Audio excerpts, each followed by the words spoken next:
Kenny B reporting here from North Idaho. We are gonna do a little different type of target practice today for hunting season.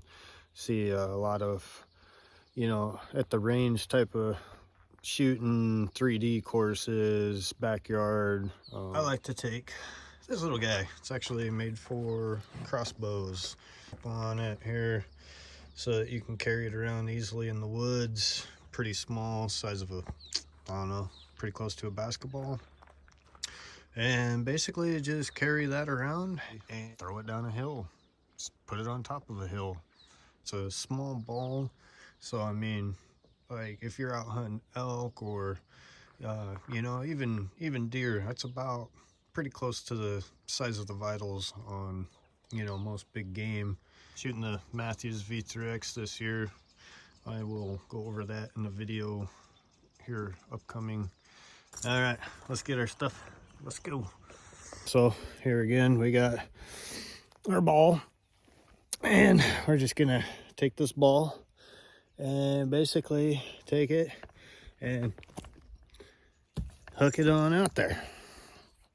And so we'll get a range on that. I didn't get it hooked very far. Usually I throw it down a hill or, up a hill, something like that, whichever it may be. Just walk around the woods and huck that thing around. You won't hurt it. It's pretty tough piece of foam there. So I've been using that one for years and I haven't broken it yet. So let's get a range on this thing, and I'm probably gonna step back a little. Well, maybe I will shoot that. It's only about 15 yards, but there's some branches and things in the way, and we'll just take a quick little warm-up shot since it will be my first shot. So excuse the traffic. We'll get hopefully up and over this hill and won't be hearing much more of that. So bear with me here.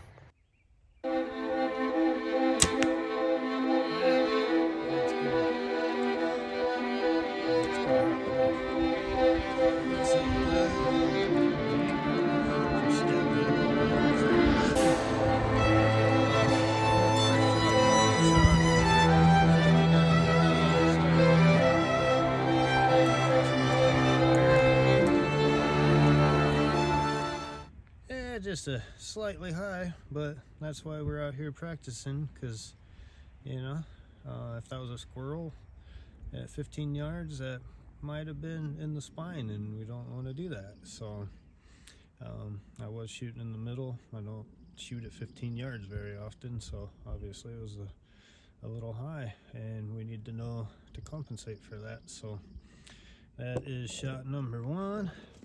Let's go find another place to throw this ball. This one I set up here is just kind of, maybe a deer coming down this trail here, and you're still stalking, and he kind of come down and present himself to you, and we're gonna make a shot at this. Let me see here, get a range on this ball, and then I'll show it to you. We are looking at, that is right at 37 yards. So nice little 40 yard shot that I would definitely take on a deer any day. This is kind of a pretty steep, it's not super steep, but it's a pretty good uphill shot. I'll turn this camera around and let you see. So that's the uphill shot right there. I'm gonna zoom you in here. I got the ball set up on this log right here. Oops. Over here is the trail. Kind of hard to pick up on the camera actually, but yeah, that's there is a game trail coming down right next to that ball, and we are back here at 40 yards. You can't even, the depth of field on the videos at 40 yards makes it look like it's so much further, but it is at 40, so, well, 37. So let's take a shot and see if we can get this deer.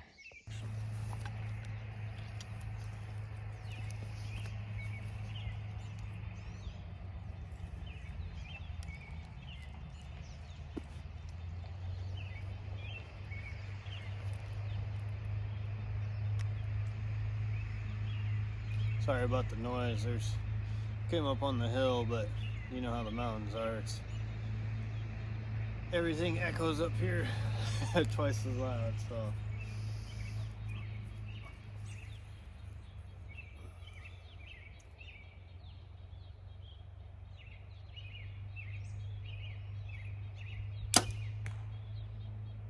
Pow!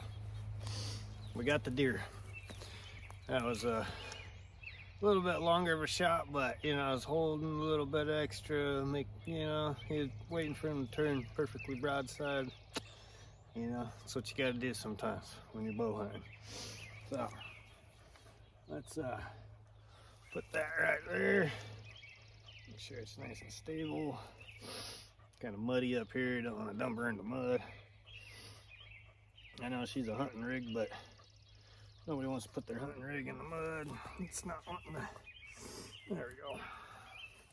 All right, so let's go check out this shot. So hopefully my arrow's not destroyed. Well, not destroyed, but I knew it was gonna fall off that log right there and go plummeting. So I think my arrow is underneath it, and let's flip it around so you can see. There we go. Here's that game trail I was telling you about. It goes right up and through there. It's definitely game, I guarantee you. Let's see. There we go. Game coming through there. There's not too many humans that come over on this side, so there is my shot. That was 37 yards. We were just a scotch off. This little diamond on this thing is probably 2 inches by 2 inches. So, I mean, even with a broadhead on that, and say that was the heart, I mean, it still would have got a piece of that heart.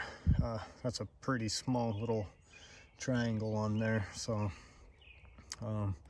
I would say that was definitely a down deer there, venison on the table. So, but yeah, so this is what I do to get ready. I was trying to get it over by this tree right here, kind of down to the left of it, from up here on the hill.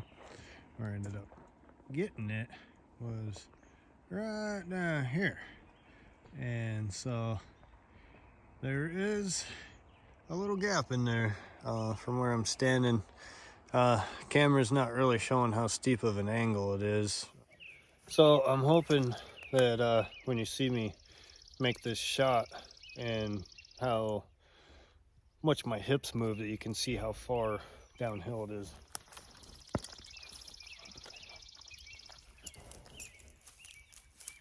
Yeah, I'm just gonna shoot it for 20. I know it's right at 20. We'll see how well I do on my guesstimate. Gotta love springtime, all the birds out. And so this is me trying to stand straight up.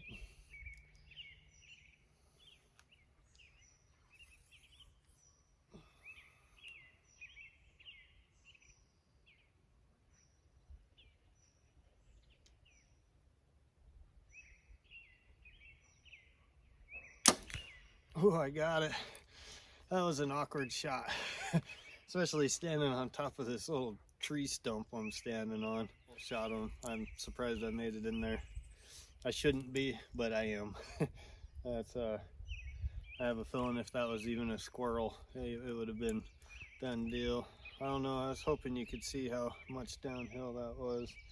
I'm imagining I was somewhere in there, so it was pretty steep. Let's go have a look. All right, we made it down here, and that little corner of the bigger triangle is the only corner, that I could see through that little gap in between the branches there. Did you see my little buddy Hank? He's over there doing his hanky thing. He just loves the woods. But yeah, so That was a pretty impressive shot. Let's see, we were coming, oh geez, we were shooting right down through this mess right here. Man, looking back up at it, I can't even find the gap which we were shooting through. So, but yeah, pretty impressed with that shot. Like I say, that little corner there was the only thing I could see through those branches. So pretty happy with that shot anyways. So I'm just kind of curious, maybe you can leave a comment, you know, and let me know how many people actually go out and stump shoot or use judo points with a compound bow. I've found it to be pretty devastating to the equipment, the arrows, you know, break a lot of them.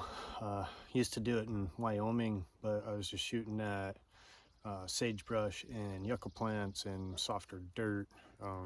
Up here in Idaho, a lot of rock and stuff in the soil, and hard tree stumps, things like that, and just the power of a compound bow. I haven't had much success with you know, shooting with judo points. That's kind of why I bring out the foam ball and stuff, to not spend so much money on arrows. You know, not that I'm running the most expensive arrows you can buy, but it is pretty rough on the equipment anyway. So yeah, just let me know. Kind of curious to see how many people go stump shooting, or you know, just roving in general with a compound bow, without some sort of foam ball. You know, if you're doing something like I am, this is the best thing I could find to take it a little easier on my equipment anyways. So I set us up this is a 50-yard bomber here at that little tiny target, so that's why I'm calling it a bomber, because that triangle is only 3.5 inches by 3.5 maybe at best, at 50 yards. Here in a second I will turn it around and show you where I set it up. Here by this stump you will see the ball.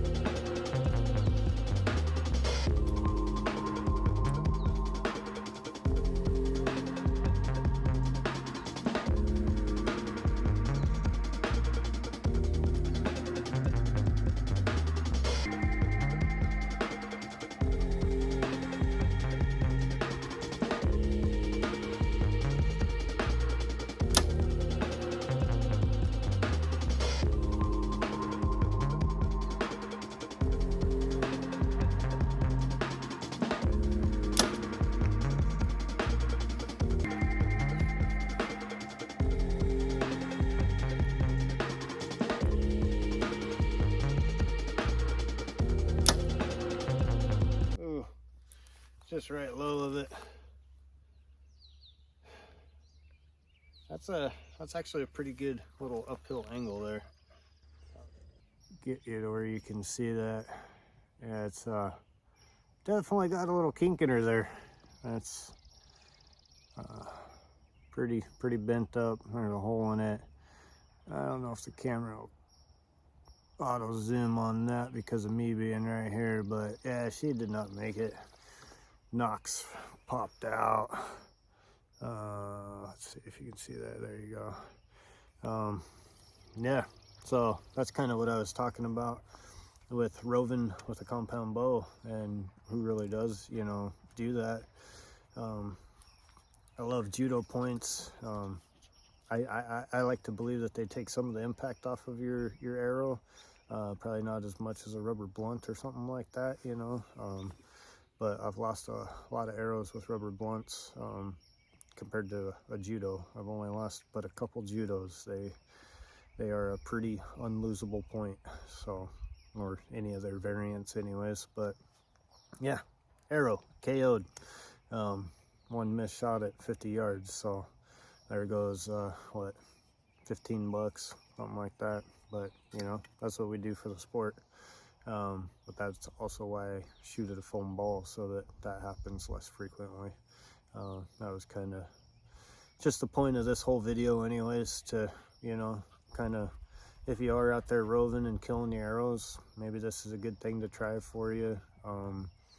If you know, save on some money and arrows and that sort of thing, or if you are successful with roving with a compound, kind of curious what you're shooting at. You know, what are some of the types of things you might do to, you know, take it a little easier on your equipment. Like I was saying, back in Wyoming, shooting sagebrush and yucca plants, I had pretty good success with. Up here in northern Idaho, you never know the density of a tree stump until, you know, you actually go up to it. So if you're just walking through the woods and see one, take a shot, it's a 50-50 shot, you know, if your arrow's going to make it or not. So with the traditional equipment, I shoot a 55-pound longbow, and just because of the difference in velocity and you know, that nature, the different nature of the beasts anyways, it's I rarely ever break an arrow stump shooting with my longbow. It's got to take a pretty hard hit. I do shoot Eastons on my longbow and my compound, so the gold tips were really good too. Shot those for years. Had really good success with them.